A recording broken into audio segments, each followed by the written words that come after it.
Dan ternyata para pemirsa, air yang digunakan untuk sesuci yang kurang dari 2 kula itu tidak hanya di rumah-rumah.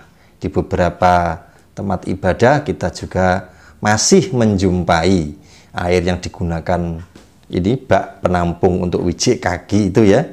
Itu juga kita masih menjumpai volumenya tidak ada 216 liter air kalau diisi air. Assalamualaikum warahmatullahi wabarakatuh. Apa kabar para pemirsa? Semoga kita semua dalam keadaan sehat walafiat. Para pemirsa, masih banyak di antara teman atau saudara-saudara kita ketika membangun rumah, pada saat sampai ke kamar mandi tidak begitu memperhatikan tentang air yang akan digunakan untuk sesuci. Sebagai umat Islam, ada ketentuan yang harus diperhatikan dalam penggunaan air untuk sesuci. Kita masih banyak menjumpai kamar mandi saudara kita, teman-teman kita, yang di dalamnya itu hanya ada ember atau bak kecil, atau seperti gerabah itu ya, geno itu yang kecil juga, atau ada bak yang ukurannya juga kecil. Nah, ini ketika digunakan untuk sesuci maka tidak bisa. Kenapa? Karena tidak memenuhi syarat. Syekh Imam An-Nawawi dalam kitabnya Kasyifus Saja, sarah dari kitab Safinatun Najah, berkata, Bismillahirrahmanirrahim. Al-ma'u qalilun wa katsirun. Al-qalilu madunal qullataini wal katsiru kullatani fa aktsar. Al-qalilu yatanajjasu biwuqu'in najasati fihi wa illam yatakhayyar.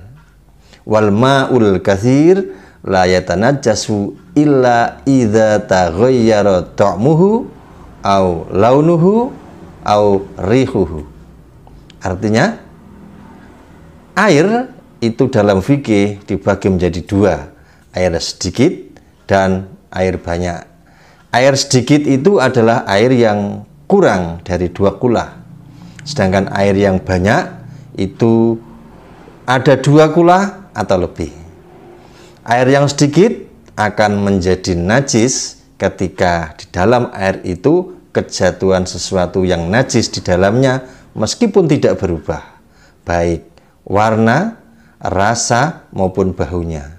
Sementara air yang banyak tidak najis ketika kejatuhan sesuatu yang najis itu, kecuali ketika berubah rasanya, warnanya, atau baunya.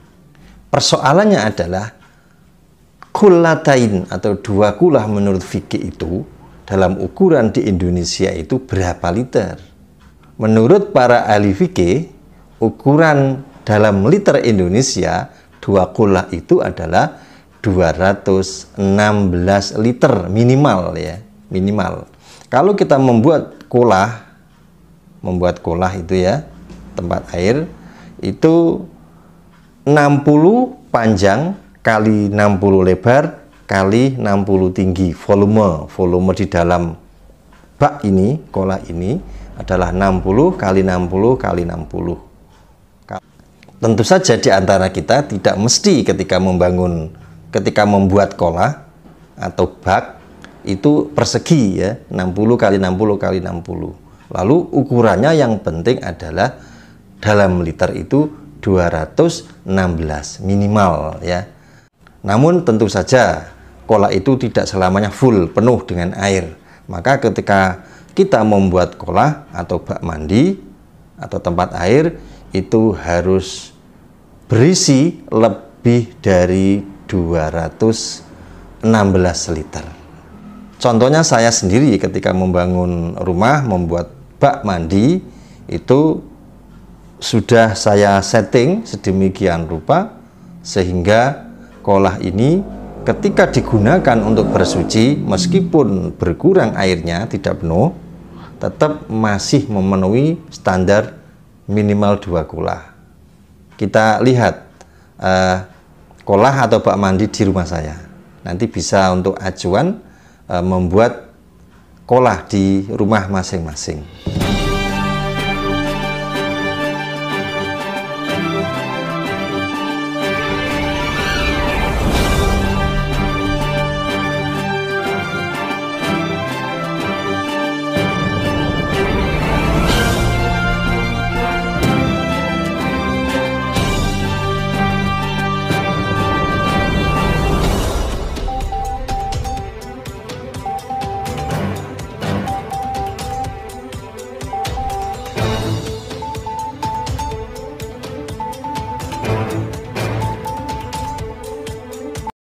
Kemudian bagaimana kalau sudah kadung ya, bak mandi atau tempat mandi, tempat air di kamar mandi itu jelas-jelas tidak ada 216 liter. Solusinya adalah pakai selang ya. Jadi harus pakai selang untuk sesuci.